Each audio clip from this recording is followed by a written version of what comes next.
নোয়াখালীর মানুষ হয়ে যদি নোয়াখালীকে নিয়ে কথা না বলি, ব্যাপারটা অন্যরকম হয়ে গেল না? নোয়াখালী আজকে যে খেলাটা খেলছে, যদি এই খেলাটা যদি আরো 5টা ম্যাচের ভিতরে 2টা ম্যাচে খেলতো, তাহলে নোয়াখালীকে ধরার মতো এরকম কোনো খেলোয়াড় থাকতো না, র্যাঙ্কিংয়ে 1 নম্বর থাকতো। আজ নোয়াখালী ফাইনাল তারা খেলতে পারতো।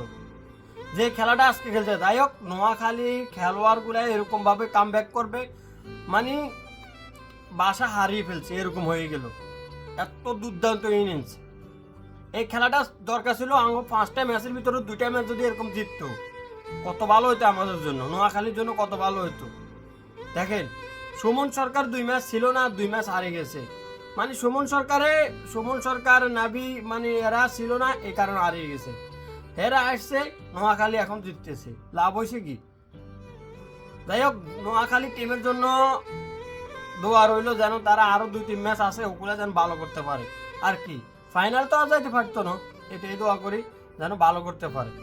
এরকম খেলাটা আমরা কিন্তু প্রথম থেকে আশা করছিলাম, কিন্তু পাই নাই, আফসোসের কারণ।